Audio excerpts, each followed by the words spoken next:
आसक्ति वाली जो जितनी भी चीज़ें हैं जो आपको बांध लेती हैं, जकड़ लें, निकलने ना दें, जो आपके पाँव की बेड़ियां बन जाएं, उनमें आकर्षण बड़ा अद्भुत होता है। और वो आकर्षण वाली चीज़ों को माना जाता है कि उनमें एंट्री फ्री है, एग्जिट फ्री नहीं है। गलत राह में निकलना आसान नहीं है, फंस गए तो फंस गए। कि हम एडिक्ट ऐसे चीज़ों के हो गए हैं जैसे मोबाइल फ़ोन, ये हम यूज करें या ये हमें यूज करें। तो जब एडिक्शन हो जाता है तो फिर वो चीज़ें हमें यूज करने लग जाती हैं, फिर हम यूज नहीं कर पाते हैं, वो हमें बंदर बनाकर नचाने लगता है। कितना भी समझदार क्यों ना अभिमन्यु को ज्ञान था, तो जो भी इस संसार में आसक्त हुआ बंध गया और निकलना नहीं जानता।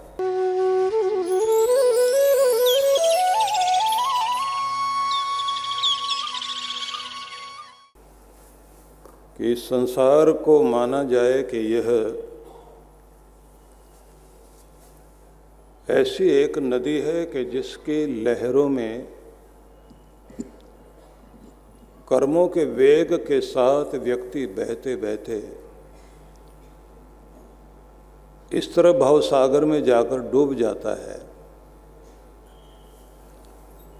कि जिसे पार होना था वो पार नहीं हो पाता। हमारे यहाँ एक शब्द चलता है उत्तीर्ण, पास होना। जो अनुत्तीर्ण होता है उसको कहा जाता फेल हो गया, और उत्तीर्ण का मतलब हुआ एक तीर से दूसरे तीर की ओर चला गया, एक किनारे से दूसरे किनारे पर। तो जो किनारे लग गया मतलब पास हो गया, किनारे से दूसरे किनारे पहुंच गया। जो बीच में मझधार में डूब गया तो फेल हो गया।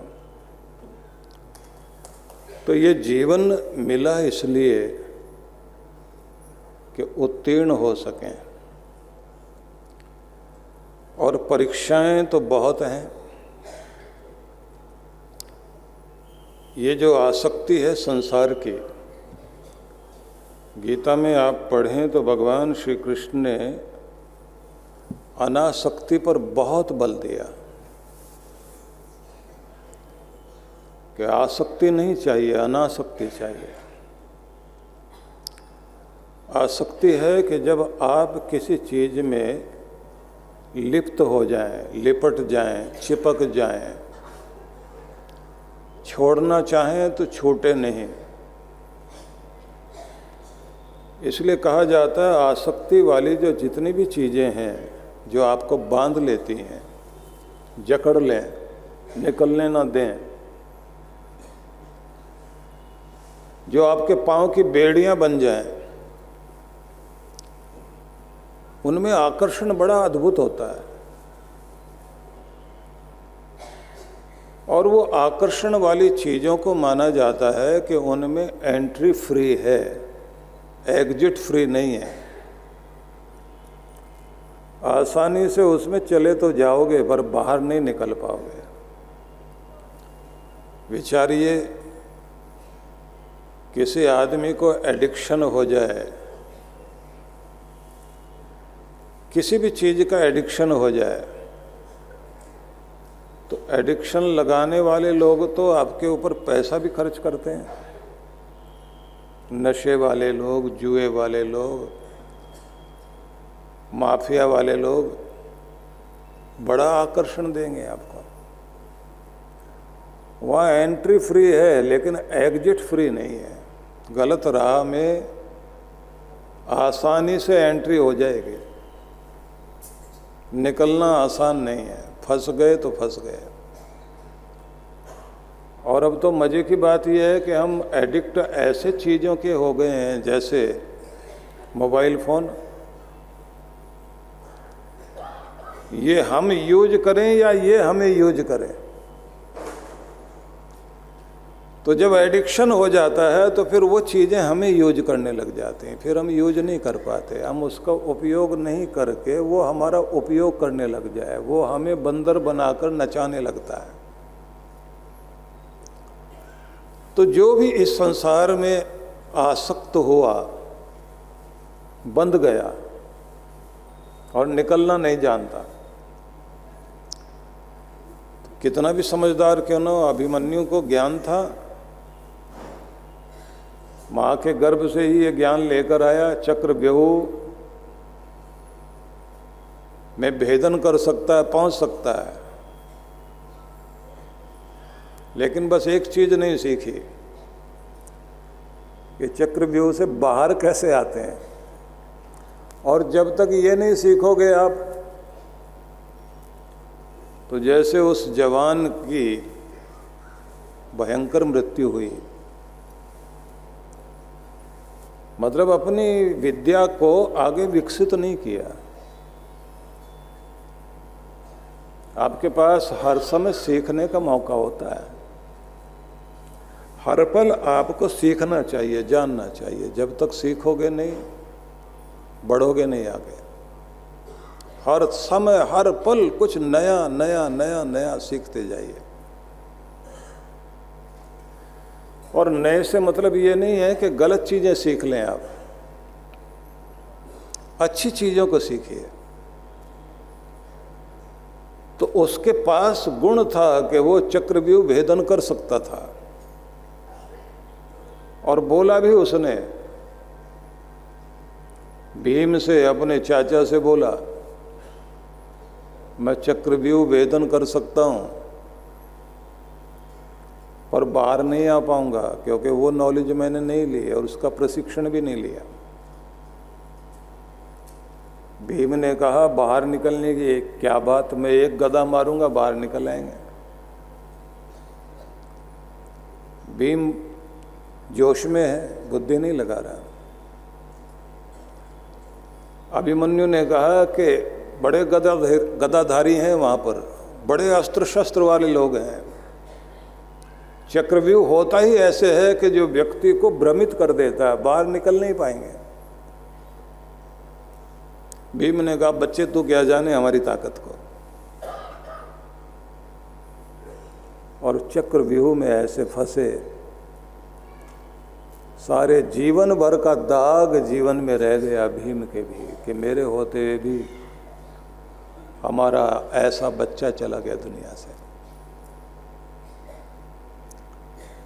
तो संसार भी ऐसा ही चक्रव्यूह है। आप इस दुनिया में फंसने के लिए तो सबके पास विद्या है, बाहर निकलने की विद्या नहीं है। उसको सीखना है। जब तक बाहर नहीं निकलना जानोगे, दुनिया में बसना, दुनिया में रहना, दुनिया के काम करना, दुनिया में उन्नति करना, ये सब तो ठीक है। लेकिन जो उपनिषदों में कहा ना, संभूतिम च असंभूतिम च यस्त द्वेदो भयम सह, कहा गया व्यक्ति को संभूति और असंभूति दोनों की जानकारी होनी चाहिए, विद्या अविद्या की जानकारी होनी चाहिए। दोनों से काम चलेगा। एक वो विद्या है जिसके द्वारा आप संसार में रहने, जीने और सफल होने का ज्ञान प्राप्त करते हैं। दूसरा वो जो इस संसार से पार होकर परमात्मा तक पहुंचने का ज्ञान मिलता है। जब तक दोनों नहीं होंगे तब तक कल्याण नहीं होने वाला। सामाजिक उन्नति भी व्यक्ति की चाहिए, पारमार्थिक उन्नति भी चाहिए।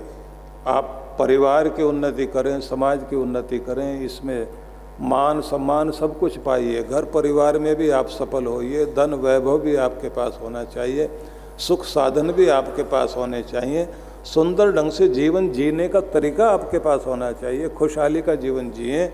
लेकिन साथ में ये भी आपको आना चाहिए कि इस संसार से ऊपर उठकर परमात्मा तक कैसे पहुंचना है।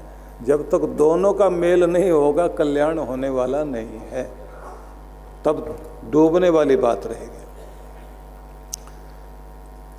तो हमारे ग्रंथों में बहुत सुंदर ढंग से ये समझाया गया है कि क्या करना है और कैसे जीना है। दिल्ली, पंचकुला और मेरठ में सनातन संस्कृति जागरण महोत्सव की दिव्य गूंज के बाद अब वही आध्यात्मिक ऊर्जा पहुंच रही है देवभूमि हिमाचल प्रदेश में।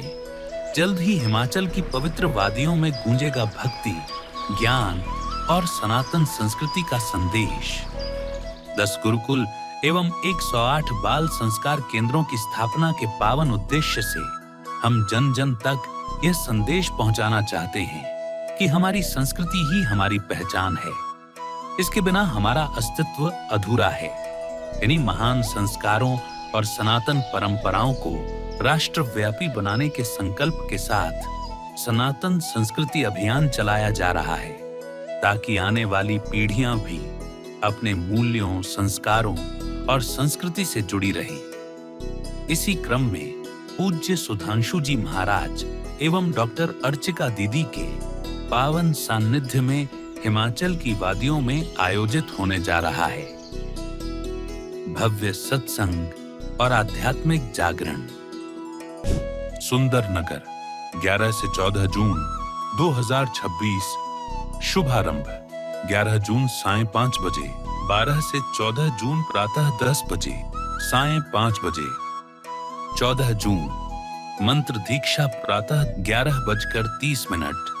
स्थान जवाहर पार्क, सुंदरनगर, मंडी, हिमाचल प्रदेश। तो आइए आप भी इस भक्ति और ज्ञान की दिव्य गंगा का हिस्सा बने।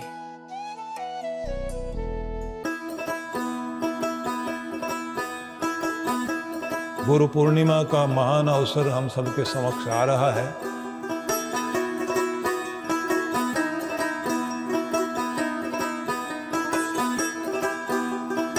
यही वह समय होता है कि जब पूरे ब्रह्मांड से आती हुई पवित्र ऊर्जाएं गुरु के माध्यम से शिष्य को प्राप्त होती हैं।